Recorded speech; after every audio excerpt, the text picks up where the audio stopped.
At a railway station in a city, there lived a beggar.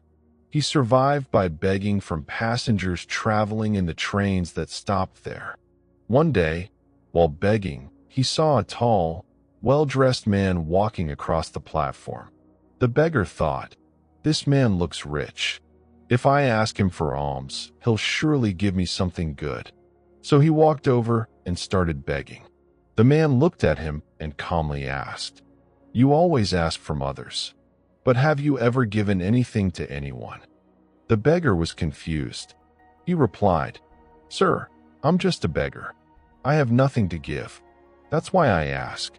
The man smiled and said, "If you can't give, then you have no right to ask. I'm a businessman. I believe in give and take. If you offer me something, I'll give you something in return." Saying this, the man boarded the train and left. The beggar stood there silently, lost in thought. Those words didn't leave his mind. He kept thinking, maybe people don't give me much because I've never given anything in return. But I'm just a beggar. What can I possibly give? For 2 days, that question kept troubling him.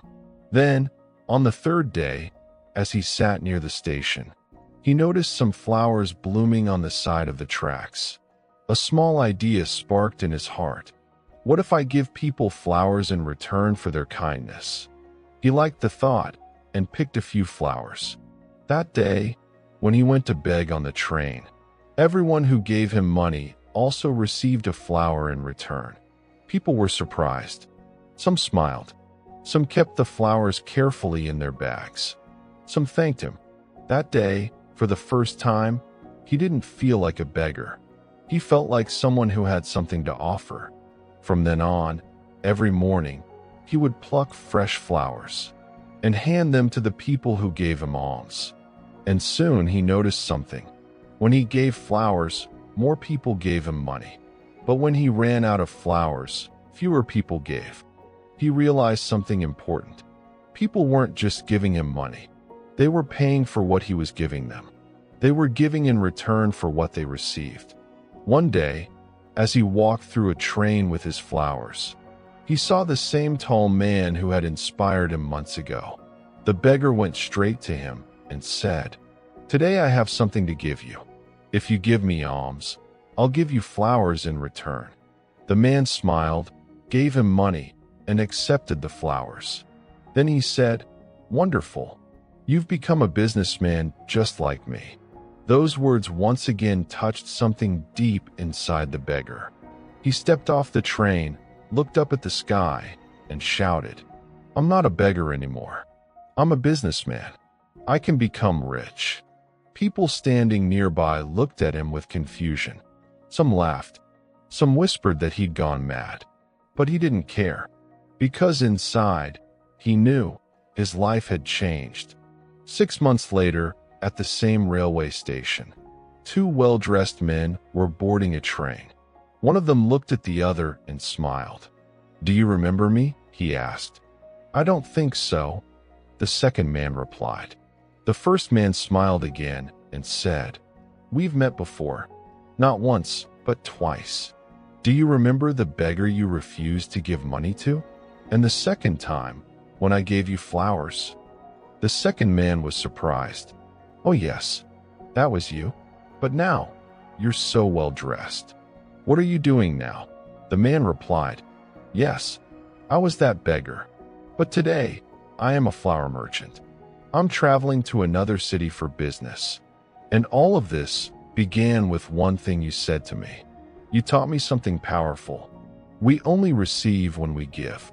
He continued, "That one sentence changed my life. I realized I wasn't just a beggar. I was always a businessman. I just didn't see myself that way. People weren't giving me alms. They were paying for the flowers I gave.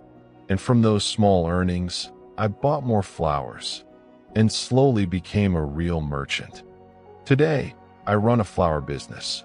And it's all because of one idea. Give, and then you will receive." Both men smiled and continued their journey. We often think we have nothing to give, but that's not true. The moment we stop seeing ourselves as helpless and start offering even the smallest thing, a smile, a flower, a kind word, life begins to give back. Because success doesn't start outside. It starts within. This story teaches us a profound lesson about the power of self-perception and the universal law of giving and receiving. Often we limit ourselves by believing we are incapable or unworthy of success. Just like the poor beggar initially thought of himself as just a beggar. However, true transformation begins with a change in mindset. When we shift our focus from merely taking to also giving, whether it's through kindness, effort, or value, we open doors to opportunities and growth. The rule of give and take is not just a business principle. It is a life philosophy that fosters mutual benefit and prosperity. Moreover, success is deeply tied to how we view ourselves. If we see ourselves as small or insignificant, others will too. But when we believe in our potential and take steps to act on it, the world responds in kind. His journey from a beggar to a successful businessman reminds us that no dream is too big and no situation is too hopeless if we dare to think differently, act boldly, and believe in our ability to rise above our circumstances.